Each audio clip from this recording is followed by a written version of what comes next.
नमस्कार शेतकरी बंधू आणि भगिनींनो, आज दिनांक 15 जून 2026.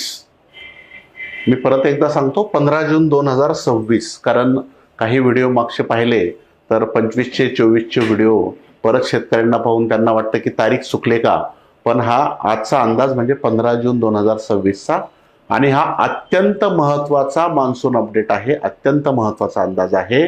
त्यामुळं मी सांगतो त्या प्रत्येक गोष्टीवर तुम्ही विचार करा. हा फारच महत्त्वाचा अंदाज या मान्सूनच्या हंगामातला सगळ्यात महत्त्वाचा म्हणायला हरकत नाही असा अंदाज आहे. शेतकऱ्याच्या सगळ्यात जिव्हाळ्याचा प्रश्न हा मान्सून आहे, पाऊस आहे. फक्त शेतकऱ्याचाच नाही तर पूर्ण अर्थव्यवस्था याच्यावर अवलंबून असते.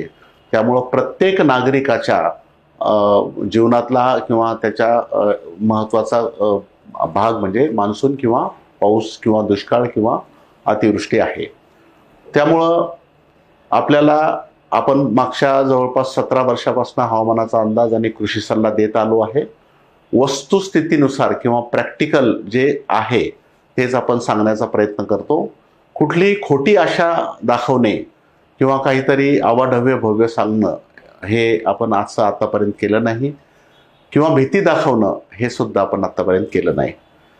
कारण खोटी आशा दाखवली तर तुम्ही एखाद्या निर्णयापासून दूर जाऊ शकता किंवा तयारीपासून दूर जाऊ शकता. भीती दाखवली तर अनावश्यक आपल्या मनामध्ये म्हणजे आपलं प्लॅनिंग गडबड होऊ शकते. त्यामुळं वस्तुस्थितीनुसारच हवामानाचे अंदाज आपण आत्तापर्यंत देत आलो आहे. दर सोमवारी आपण हवामानाचा अंदाज देतो. मान्सूनच्या काळामध्ये सोमवार आणि गुरुवार असा आठवड्यातून 2 वेळेस अपडेट देतो, जेणेकरून शेतकऱ्यांना याचा फायदा होईल. आता काय परिस्थिती आहे नेमकी हे मी तुम्हाला सांगू इच्छितो. हा अत्यंत महत्त्वाचा अंदाज आहे. बघा, मान्सून महाराष्ट्रात दक्षिण कोकणात दाखल झालेला आहे, मात्र त्यापुढे अजून मान्सून कुठेही गेला नाही. मागच्या आठवड्यात म्हणजे 8 जूनला सुद्धा आपण सांगितलं होतं. त्याच्या आधी आपण 1 जूनला सुद्धा हवामानाचा अंदाज दिला, तो करेक्ट आहे. 1 जूनला सुद्धा सांगितलं होतं की किमान 10 तारखेपर्यंत तरी तो मान्सूनचा पाऊस येणार नाही. आपण 8 जूनला जो अंदाज सांगितला त्यात आपण 15 जूनपर्यंत किमान मान्सूनचा सार्वत्रिक पाऊस नाही हा अंदाज दिला होता. आणि तीच परिस्थिती आज आहे. हा मान्सून दक्षिण कोकणातून पुढे हललेला नाही. यात बऱ्याच लोकांनी 2-3 टप्प्यात पेरण्या होतील किंवा आशावादी वक्तव्य केले. मी असं म्हणेल की त्यांच्या तोंडात साखर पडो, त्यांचा अंदाज आमचा सगळे अंदाज चुको आणि अशा लोकांचे अंदाज बरोबर येऊ. ईश्वर त्यांना खरंच म्हणजे ईश्वर त्यांचं म्हणणं ऐकू असं मी म्हणेल. कारण एक आशावादी अंदाज दिल्यानंतर किंवा एक ते करतात ते चुकीचं किंवा बरोबर, मी त्या वादात पडणारा नाहीये. मी वस्तुनिष्ठ अंदाज द्यायचा तुम्हाला प्रयत्न करतो. पण वस्तुनिष्ठ अंदाज हा कमी पावसाचा आहे. मागच्या 3 महिन्यापासून आपण हे कमी पावसाचं वर्ष आहे त्याच्यानुसार नियोजन करा, कमी पावसाच्या वर्षात काय करायचं हे सतत सांगत आलो आहे. पण चांगला पाऊस पडला तर सोन्याहून पिवळं होईल. मात्र वस्तुनिष्ठ किंवा जो काही खरा अंदाज आहे तो देण्याचा आमचा प्रयत्न असतो. त्यामुळे शेतकरी त्याचं नियोजन बदलू शकतात. तर मान्सून हा दक्षिण कोकणाच्या पुढे अजून गेलेला नाही. आणि आपण जर 1 ते 14 जून पर्यंत कुठं किती पाऊस पडला सरासरीचे जर आपण पाहिलं तर हे बघा, हा जो पिवळा दाखवलेला एरिया हा जो आहे रेखाड्या कलरचा, इथे नो रेन्स नंदुरबार आणि धुळ्यात अद्याप 1 ते 14 जून पर्यंत काहीही पाऊस पडलेला नाही. बाकी जो हा पश्चिम महाराष्ट्राचा भाग आहे आणि मराठवाडा विदर्भाचा सुद्धा बराचसा भाग जर आपण पाहिला तर पिवळं म्हणजे डिफिशिएट 60 ते 99% डिफिशिएट, म्हणजे सरासरी जो पाऊस पडतो 15 जून पर्यंत त्याच्यापेक्षा 60 ते 99% इथं पाऊस कमी पडलेला आहे. हा जो विटकरी रंगाचा दाखवताय तिथे 20 ते 60% डिफिशिएट आहे. हा एरियामध्ये 20 ते 60% डिफिशिएट, म्हणजे या भागामध्ये सांगली, सोलापूर, त्यानंतर धाराशिव, बीड, लातूर, परभणी, हिंगोली, नांदेड आणि इकडे नागपूर आणि चंद्रपूर मध्ये थोडासा पाऊस पडलाय, वादळी पाऊस आतापर्यंत. इथे त्याच्यापेक्षाही कमी आणि धुळे, नंदुरबारमध्ये सगळ्यात कमी किंवा नो रेन्स असा हा आत्तापर्यंतचा पावसाचा जिल्ह्यानुसार आपली आकडेवारी आहे. ही डिफिशिएट जवळपास नो रेन्स पासून तर 20% म्हणजे सरासरी जर आपण पाहिलं तर म्हणजे 50 ते 70% पर्यंत हा सरासरीपेक्षा आजपर्यंत पाऊस कमी पडलेला आहे. त्यानंतर आपण जर तापमान पाहिलं तर मी मागच्या जवळपास अनेक वर्षापासून म्हणजे 30 वर्षापासून तर हवामान आणि कृषी सल्ल्याशी निगडीत आहे. 15-17 वर्षापासून आपण हवामानाचे अंदाज देतोय. पण जूनमध्ये एवढं तापमान आतापर्यंत आपण पाहिलं नाही. आज आपण 15 जूनला जर पाहिलं किंवा 18 जून म्हणजे आपण 19 जून पासून वातावरण बदलतं म्हणतो, 18 जूनचा अंदाजित कमाल तापमान विदर्भात बहुतांश ठिकाणी 40 अंशापेक्षा जास्त, विदर्भामध्ये जर तुम्ही पाहिलं तर 40 अंशापेक्षा जास्त तापमान 18 जून पर्यंत राहण्याचा अंदाज आहे. खानदेशामध्ये 35 ते 40 आणि मराठवाड्यामध्ये सुद्धा 35 ते 40. खानदेश आणि मराठवाडा 18 जून पर्यंत 35 ते 40. विदर्भ हा 40 अंशापेक्षाही जास्त तापमान 18 जून पर्यंत राहण्याचा अंदाज आहे. म्हणजे तापमान सुद्धा वाढलेलं आहे. मी अनेक वेळा सांगितलं, शेतकऱ्यांनी पेरणीची घाई करू नका, धूळ पेरणीची घाई करू नका, जास्त सिंचनावरचे पिकं सध्या घेऊ नका, कारण हा तापमान लवकर कमी होणार नाही याचा अंदाज आपण पहिल्यापासून सांगत आलो. पावसाचं सुद्धा मान्सून हा थांबून नंतर वादळी पाऊसच काही जागी पडेल हा सुद्धा अंदाज आपण अनेक वेळा तुम्हाला, म्हणजे मी सांगतो तुम्हाला 1 तारखेला अंदाज दिला, 4ला दिला, 8ला दिला, 11ला नाही दिला. 1, 4 आणि 8 या तिन्ही अंदाज जर तुम्ही मागचे पाहिले तर मी पेरणी करू नका. बऱ्याच ठिकाणी आता आम्ही आमच्या प्रतिनिधींना विचारलं, काही ठिकाणी त्यातल्या त्यात धाराशिव असेल, लातूर असेल, नाशिकचा काही भाग आहे, संभाजीनगरचा काही भाग आहे, जालन्यातला काही भाग आहे. अशा ठिकाणी शेतकऱ्यांनी काही ठिकाणी धूळ पेरणी करून बसले होते. वादळी पावसाला थोडासा ते पेरणी उलटली, त्यांचं नुकसान झालं. काही ठिकाणी थोडासा वादळी पाऊस आला, त्याच्यात पेरणी करून बसले, आता ते चातकासारखी पावसाची वाट पाहत आहे. पण 18 तारखेपर्यंत तापमान हे जास्तच राहील आणि त्याचा परिणाम ह्या ज्या शेतकऱ्यांनी पेरणी केली आहे त्याच्यावर होऊ शकतो. आता सोमवार ते शुक्रवार म्हणजे आज दिनांक 15 तारखेपासून तर शुक्रवार दिनांक 19 तारखेपर्यंत परत वादळी पाऊस काही जागी पडतोय. पाऊस एकदम बंद आहे असं आपण म्हणू शकत नाही, वादळी पाऊस पडतोय. तर शुक्रवारपर्यंत आपण जर पाहिलं तर प्रामुख्यानं पूर्व विदर्भामध्ये काही ठिकाणी, बीड जिल्ह्याचा काही भाग आहे आणि हा कोकण किनारपट्टी जर आहे तर इथे काही प्रमाणात हलक्या पावसाची शक्यता साधारणतः म्हणजे किती 19 तारखेपर्यंत, शुक्रवार म्हटलं तर 19 तारखेपर्यंत वादळी पावसाची काही ठिकाणी शक्यता आहे. पण हा सार्वत्रिक नसतो, खूप चांगला दमदार सुद्धा नसतो. त्यामुळं हा वादळी पाऊस असतो. याच्याबद्दल आपण ठामपणे इथेच पडेल, इतकाच पडेल हे सांगू शकत नाही, कोणीच सांगू शकत नाही. मात्र आता सध्याच्या अंदाजानुसार येत्या शनिवार रविवारपासून म्हणजे 20-21 तारखेपासून हवामानात बदल दिसून येऊ शकतो. 20-21 तारखेपासून पुढे हवामानात बदल दिसून येऊ शकतो. काय बदल होऊ शकतो? कमाल तापमानात काही प्रमाणात घट होण्याची शक्यता असून वादळी पावसाचे प्रमाण व व्याप्ती ही वाढू शकते. 20-21 तारखेपासून तापमानात थोडी घट होईल आणि आता जो पाऊस पडतोय वादळी पाऊस, त्याच्यामध्ये, त्याच्या व्याप्तीमध्ये, त्याच्या प्रमाणामध्ये वाढ होईल. आता तो वादळी पाऊस मी परत एकदा म्हणतो की आमच्या हवामान तज्ज्ञाच्या सांगण्यानुसार हा सुद्धा पुढच्या आठवड्यातला सुद्धा वादळी पाऊस असू शकतो. पूर्ण सार्वत्रिक आणि दमदार पाऊस, त्याला मोसमी पाऊस म्हणतो, त्याची शक्यता कमी आहे. पण वादळी पावसाचं प्रमाणात वाढ होऊ शकते, व्याप्तीमध्ये वाढ होऊ शकते. पुढील आठवड्यातही राज्यातील अनेक भागात पावसाच्या घटना सुरू राहण्याची शक्यता आहे. म्हणजे पुढचा आठवडा म्हणजे आज 15 तारखेपासून सुरू होणारा किंवा 14 पासून म्हणजे रविवारपासून पुढचा आठवडा म्हणजे 21 तारखेपासून सुरू होणाऱ्या आठवड्यामध्ये वादळी पावसाच्या किंवा पावसाच्या प्रमाणात वाढ होऊ शकते. पावसाची व्याप्ती सुद्धा, क्षेत्र सुद्धा वाढू शकते आणि प्रमाण सुद्धा वाढू शकतं. नेमक्या कोणत्या भागात किती प्रमाणात पाऊस वाढू शकतो याबाबत अधिक स्पष्ट चित्र पुढील अंदाजामध्ये समोर येईल. त्यानुसार अद्ययावत माहिती देण्यात येईल. आता फक्त एवढं सांगता येतं की 20-21 पासून तापमानात घट होईल, पावसाच्या प्रमाणात वाढ होईल. पण कुठे नेमकं, कोणत्या तालुक्यात, कोणत्या जिल्ह्यात किती पाऊस पडेल हे आज रोजी सांगणं शक्य नाही. पण एकंदरीत जर पाहिलं तर तापमानात घट आणि पावसात वाढ होईल. आता परिस्थिती अशी आहे मंडळी, मी तुम्हाला कुठली भीती दाखवत नाही किंवा तुमचा अंत पाहत नाही, पण अल निनोचं वर्ष आहे आणि इंडियन ओशन डायपॉल ज्याला म्हणतात, IOD हा तटस्थ आहे. जे MGO असतं का पावसाला फेवरेबल, त्याचं सुद्धा म्हणजे IOD MGO यांचं सुद्धा जुलै महिन्यामध्ये फारशी साथ याला आपल्याला मिळणार नसल्यामुळं आणि अल निनो प्रभाव वाढत असल्यामुळं जुलै महिन्यामध्ये चांगला पाऊस पडेल याची फारशी शक्यता सध्या तरी दिसत नाही.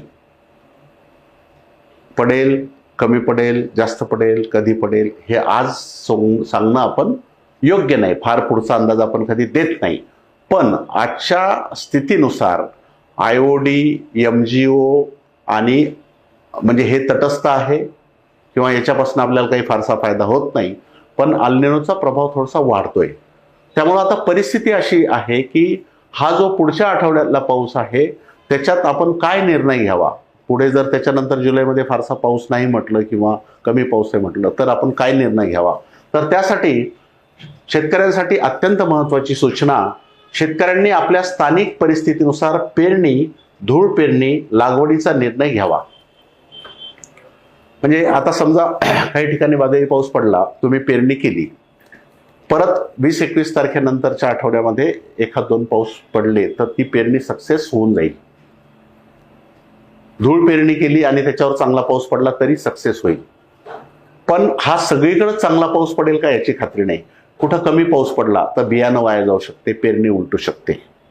त्यामुळं स्थानिक परिस्थिती प्रत्येक ठिकाणी वेगवेगळी राहील. आम्ही आतापर्यंत हा धूळ पेरणीचे अंदाज सुद्धा देत होतो, धूळ पेरणी करा किंवा करू नका किंवा रिस्क घेऊ शकत असेल तर करा.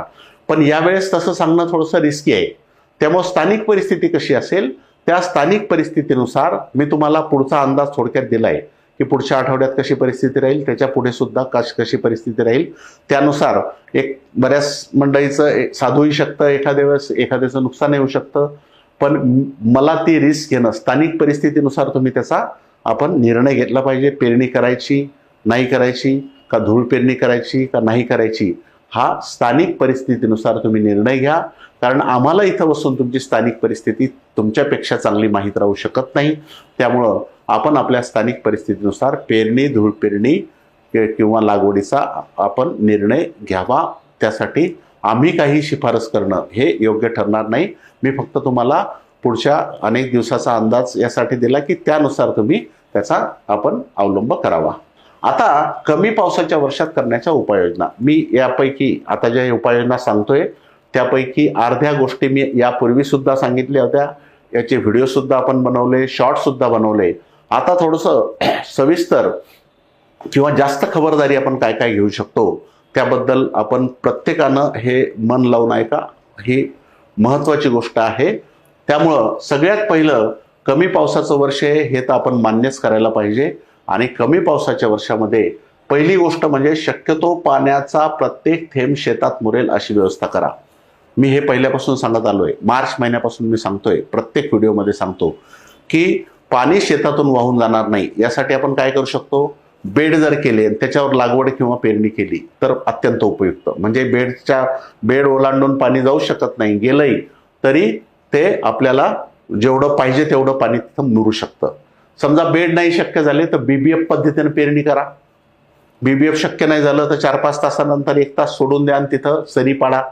म्हणजे पावसाचं पाणी प्रत्येक सरीत मुरल. म्हणजे थोडा जरी पाऊस पडला तरी शेतात पाण्याचा ओलावा टिकून राहण्यासाठी मदत होईल. मी जसं सांगितलं की पुढच्या आठवड्यात समजा पावसाचा व्याप्ती आणि प्रमाण वाढतंय, पण त्याच्यानंतर जर मोठा गॅप पडला आणि या अल निनोच्या वर्षामध्ये असे गॅपचं प्रमाण वाढत असतं तर मग अशा परिस्थितीमध्ये पाणीचा थेंब प्रत्येक मुरलेला आपल्यासाठी नेहमीच फायद्याचं आहे. त्यामुळं शक्यतोवर बेड करा, म्हणजे बेडच्या सऱ्या झाल्यामुळे जास्तीत जास्त पाणी मुरल. नाही ते शक्य झालं तर BBF करा आणि तेही शक्यच नाही झालं तर उताराला आडवी पेरणी करा. म्हणजे कमीत कमी जास्तीत जास्त पाणी आपलं तिथं मुरेल. पाणी साचण्याच्या ठिकाणी शेतात जलताराचा खड्डा करून तिथंच पाणी मुरवा. जलताराबद्दल मी अनेक वेळा सांगितलेलं आहे. शेतातलं पाणी ज्या ठिकाणी धुऱ्याच्या लगत साचतं तिथं 4-5 फूट रुंद, 4-5 फूट लांब, समजा 1 एकरासाठी 5 फूट लांब, 2 एकर असेल तर 10 फूट, 3 एकर असेल तर 15 फूट, 4 एकराचा एकाच ठिकाणी असेल तर 20 फूट लांब असा खड्डा करायचा. 4 फूट रुंद आणि 5 फूट लांब प्रति एकर. आणि खोली त्याची किती घ्यायची, तुमचा मुरुम लागल्यानंतर 1 फूट खोल. समजा काळीच जमीन असेल तिथं मुरुमच नाही तर मग 10 फूट खोली घ्यायची. JCBनं खड्डा करून घ्यायचा. त्याच्यात मोठे दगड खाली, त्याच्यावर छोटे दगड, त्याच्यावर गिट्टी, त्याच्यावर थोडीशी रेती आणि वर मुरुम टाकून त्याला बुजून घ्या खड्ड्याला. याचा फायदा काय होईल, जर पाणी पडला आणि पाणी साचलं तर ते पाणी सगळं शेतात मुरेल आणि मुरलेलं पाणी हे तुमच्या विहिरीचं बोरचं पाणी वाढवायला, भूजल पातळी वाढवायला मदत करेल. हे सुद्धा आपण करणं गरजेचं आहे. त्यानंतर शक्यतो अनावश्यक खर्च टाळा. अनावश्यक खर्च जो आहे अशा वर्षामध्ये, कमी पावसाच्या वर्षामध्ये अनावश्यक खर्च टाळलेला बरा. आता समजा आपण बियाणं, औषधं किंवा खतं वगैरे घेऊन ठेवले असतील, पण ज्यांनी अजून घेतले नाही त्यांनी थोडंसं पावसाचा अंदाज पाहायचा, नंतर खरेदी करायची. त्या हिशोबाने आपण करू शकतो. आणि इतर सुद्धा अनावश्यक खर्च जो आहे, कोणाचे धोंडे असतील, आता धोंड्याचा महिना तर संपला, पण बाकीचे जे अनावश्यक खर्च आपण टाळू शकतो ते टाळलेले बरे. सिंचन व्यवस्था, मोटार पंप, स्टार्टर, केबल, तुषार, ठिबक, शेततळे पावसात खंड पडल्यास सिंचनासाठी सज्ज करून ठेवा. अनेक वेळा काय होतं, आपल्याकडे सिंचनाची व्यवस्था असते पण मग तिथं स्टार्टरच जळालेलं आहे, केबलच घरी काढून नेलं, मोटरच खराब झालेली आहे, बेरिंगच गेली त्याची, सक्शन पाईपच खराब आहे, शेततळ्याची पन्नीच फाटलेली आहे. हे सगळं या आठवड्यात तुम्ही दुरुस्त करून घ्या. कारण आपल्याकडे सिंचनाची व्यवस्था असेल आणि जर पाऊस कमी पडला किंवा पावसात खंड पडला तर आपण एखाद दोन सिंचन करून पिकाला वाचू शकलो पाहिजे. त्यासाठी सिंचन व्यवस्थेचे सगळे भाग जे आहेत ते आपले दुरुस्त आणि चालू स्थितीत असले पाहिजे. त्यानंतर जनावरं असल्यास काही क्षेत्रात त्यांना वर्षभर पुरेल अशी चाऱ्याची पेरणी करा. आपल्याकडे जनावरं जर असतील, आपल्याकडे सिंचनाची व्यवस्था असेल तर काही क्षेत्रात आपल्याला आफ्रिकन टॉल मका आहे जो पटकन वाढतो आणि त्याचा भरपूर चारा होतो, किंवा साधा कोणताही मका पेरला तुम्ही, किंवा ज्वारी पेरली, किंवा अजून कुठलं हे असेल, किंवा मूर घास करा. हे जेणेकरून थोडीशी सिंचनाची व्यवस्था असेल तर जनावराला सुद्धा प्राधान्य आपल्याला तिथं द्यावं लागेल. त्यानंतर रासायनिक खताची मात्रा कमी करून जीवाणू खतं वापरून खर्चावर नियंत्रण ठेवा. रासायनिक खताचे तसे भाव वाढले, तुटवडाही खूप आहे. जीवाणू खतं वापरा. 1 वर्ष जीवाणू, याच्याबद्दल मी याआधी सुद्धा सांगितलंय. NPK बूस्ट DX किंवा कुठलंही NPK कॉन्सोर्शिया ज्याला म्हणतात, एकत्रित नत्रस्फुरत पालाश असलेले जीवाणू जे आहे ते पेरणीसोबत वापरा. पेरणी झाल्यानंतर 8-10 दिवसात वापरा. रासायनिक खतावरचं अवलंबन कमी करा. त्यानंतर कापसाचं क्षेत्र थोडं कमी करून तुरीचा पेरा वाढवू शकता. आता मराठवाडा आणि खानदेश आणि विदर्भामध्ये कापूस हे प्रमुख पीक आहे, नगदी पीक आहे, शेतकऱ्याचा जीव की प्राण पीक आहे. पण मी अशा वर्षामध्ये कापसाला साधारणतः 700 ते 1200 मिलीमीटर पाऊस किंवा पाणी त्याच्या पूर्ण लाईफ सायकलमध्ये, पूर्ण जीवनक्रमामध्ये 700 ते 1200 मिलीमीटर पावसाचं प्रमाण असलं पाहिजे. कापूस हे थोडंसं खर्चिक पीक आहे. याच्या तुलनेत जर आपण तुरीचा विचार केला तर तुरीला 500 ते 600 मिलीमीटर त्याच्या लाईफ सायकलमध्ये पाणी असलं पाहिजे. म्हणजे कापसापेक्षा कमी पाण्यात येणारं पीक आहे. दुसरी गोष्ट, तुरीला खर्च खूप कमी लागतो, अत्यंत कमी. कापसाच्या तुलनेत तुरीचा खर्च आपण खूप कमी करू शकतो. त्यामुळं शक्यतोवर मी असं म्हणत नाही की कापूस लावूच नका, पण जिथं तुम्हाला क्षेत्र कमी करून तुरीचं, मग तुम्ही तूर, निखळ तूर लावू शकता, सोयाबीन तूर लावू शकता, बाजरी अधिक तूर लावू शकता, मिश्र पीक घेऊ शकता. त्यामुळं आपलं पावसावरचं अवलंबत्व सुद्धा कमी होईल आणि दुसरी गोष्ट म्हणजे खर्चावर सुद्धा थोडंसं आपलं नियंत्रण आपोआप राहील. त्यासाठी कापसाच्या क्षेत्रात थोडंसं घट करून तुरीचं क्षेत्र तुम्ही वाढवू शकता. सिंचन व्यवस्था कमी असल्यास सिंचनाचे पिके घेण्याचे टाळा. काय होतं, आता आम्ही आमच्या प्रतिनिधी सोबत चर्चा करत होतो. शेतकऱ्यांनी काय केलं की 2-3 पाणी देऊ शकतो असं, कोणी कापसाची लागवड केली, कोणी तुरीची लागवड केली, कोणी हळदीची, अद्रकाची लागवड केली आणि आता पावसात गॅप पडला आणि आता त्यांचं पाणी संपलंय. ही भयंकर कठीण परिस्थिती. म्हणजे त्यांचा खर्च होऊन गेला आणि आता आपण पावसाची वाट पाहतोय चातकासारखी. तर मी पहिल्यापासून सांगत होतो की बुवा थोडंसं पावसाचा अंदाज घेऊनच लागवडी किंवा पेरण्या करा. पण अजूनही बरेच शेतकऱ्यांच्या मनात जर असेल की आपण सिंचन, आपल्याकडे पाण्याची व्यवस्था आहे आणि आपण मग पूर्ण क्षेत्रावर लावू किंवा हे करू, तुमचं पाणी जे आहे ते बँकेतले पैसे असं समजा. आणि समजा 10 एकर तुम्हाला सिंचन पीक घ्यायचं असेल तर मी म्हणेल की 3-4 एकरावरच घ्या. तेवढ्यालाच चांगलं जगवा आणि तेवढ्यालाच पुढे तुम्ही व्यवस्था करा. त्यामुळं सिंचन व्यवस्था कमी असल्यास सिंचनावर पिके घेण्याचं टाळा किंवा कमीत कमी पिकं घ्या. तूर अधिक सोयाबीन किंवा बाजरी सुद्धा खूप कमी पाण्याचं पीक आहे, असं आंतरपीक सुद्धा अवलंब करा. घरातील शेतीमालाची विक्री तुर्तास लांबवा. म्हणजे थोडंसं पावसाचं प्रमाण कमी असले की आपल्या अन्नधान्याचे भाव वाढतात, त्याचा फायदा व्यापाऱ्यांना झाल्यापेक्षा शेतकऱ्यांना झाला पाहिजे. आता तर शेतकऱ्याच्या घरात काहीच राहिलं नाही, बहुतांश शेतकऱ्याकडे काही राहिलं नाही. पण जे काय 5-10% शेतकऱ्यांकडे जर काही तूर असेल, हरभरा असेल, तुमचं सोयाबीन असेल किंवा इतर अन्नधान्य पिकं असतील, तर ते त्याचे आता व्यापाऱ्याला फायदा झाल्यापेक्षा तुम्ही थोडे काही दिवस ठेवून नंतर त्याचा विकायचा निर्णय घेऊ शकता. जास्त पाण्याची गरज असलेली पिके जसे ऊस, केळी, हळद, अद्रक याचे क्षेत्र वाढू नका. मराठवाड्यात बऱ्याच ठिकाणी मागच्या वर्षी पाऊस चांगला झाल्यामुळं सिंचनाची व्यवस्था चांगली होती आणि बरेच शेतकरी सुरू ऊसाची लागवड करण्याच्या विचारात आहे. मी त्यांना विनंती करेल, ऊसाचं क्षेत्र वाढवू नका. खानदेशामध्ये केळीचं क्षेत्र किंवा परभणीमध्ये, नांदेडमध्ये केळीचं क्षेत्र सुद्धा मोठ्या प्रमाणात वाढण्याचा अंदाज दिसतो. मी त्यांना सुद्धा विनंती करेल की हे वर्ष जास्त पाण्याचं पीक, बारमाही पाणी लागणारं पीक घेण्याचं वर्ष नाही आहे. त्यामुळं अशा पिकाचं क्षेत्र कमी करा. तुमच्याकडे जेवढं हमखास, कारण जेव्हा पाऊस कमी पडतो तेव्हा सगळेच जण उपसा करतात, त्यामुळे तुम्हालाच एकट्याला पाणी पुरवलं असं नाही, सगळ्यांनी मिळून जर उपसा केला तर लवकर पाणी कमी होते. त्यामुळं आपण जास्त पाणी लागणारे पिकांचा क्षेत्र जे आहे ते वाढू नका. शेतकऱ्यांनी पीक विमा अवश्य काढा, अत्यंत महत्त्वाची गोष्ट. मागच्या वर्षी, त्याच्या मागच्या वर्षी तुम्ही काढला असेल नसेल, पण यावर्षी पीक विमा अवश्य काढा आणि त्याला जे काय लागतं ते आवश्यक पूर्तता करून सगळे पिकं जे आपण घेतो, जे ॲक्च्युअल घेतो, त्याचे पीक विमा हा अवश्य काढून ठेवा. ह्या वर्षी आपल्याला पीक विम्याचा फायदा होऊ शकतो. रेन वॉटर हार्वेस्टिंग शहरी भागासाठी, जिथं बोर आहेत, विहिरी आहेत, तिथे गच्चीवरचं पाणी आपल्या बोरच्या बाजूला 10 फुटाचा असा बाजूला पूर्ण गड्डा करून त्याच्यात दगडं, रेती, गिट्टी वगैरे भरून ते पाणी तिथं मुरवा. त्यानंतर विहिरीचं पुनर्भरण ज्याला म्हणतात आपण, जे शेतातून वाहणारं पाणी ते विहिरीला पुनर्भरण करण्यासाठी त्याच्या बाजूला गड्डा करून त्यात दगडं, त्यानंतर डब्बर, गिट्टी, रेती करून ते पाणी त्यात सोडून विहिरीत घ्या. बोरला सुद्धा आपण पुनर्भरण करा. अशा सुद्धा उपाययोजना आपण करणं गरजेचं आहे. तर मंडळी, मी आपणास भीती दाखवत नाही किंवा खोट्या आशा सुद्धा दाखवत नसून वस्तुस्थितीची जाणीव करून देण्याचा प्रयत्न करत आहे. ह्या गोष्टी सांगण्याच्या मागचा उद्देश माझा तुम्हाला भीती दाखवणं किंवा तुमचं धीर खचवणं हा नाही आहे. ह्या गोष्टी केल्याचं तुम्हाला नुकसान होणार नाही. पाऊस चांगला पडला तरी याचा फायदा आहे, पाऊस थोडा कमी पडला तरी याचा फायदा आहे.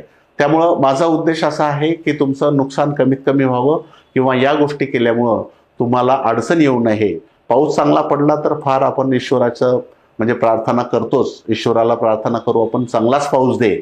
पण थोडासा पाऊस कमी जरी पडला तरी ह्या गोष्टी केल्या तर निश्चितच आपल्याला त्यातून काही ना काहीतरी फायदा होऊ शकतो. हे माझं वैयक्तिक मत आहे. हे अंदाजसुद्धा मी माझं वैयक्तिक मत म्हणून दिले आहे. ह्या ज्या कमी पावसाच्या वर्षात करण्याच्या उपाययोजना ते सुद्धा माझं वैयक्तिक मत आहे. त्यामुळं माझा मागच्या 30 वर्षाच्या अनुभवानुसार आपण जर नक्की हे केलं तर आपल्याला फायदा होऊ शकतो. तर मंडळी, पुन्हा एकदा मी सांगू इच्छितो की 19-20-21 तारखेपासून वातावरण बदलत आहे. तापमानात थोडी घट होते, पावसात थोडी वाढ होते. यानुसार आपण स्थानिक परिस्थितीनुसार आपण निर्णय घ्यावा. धन्यवाद.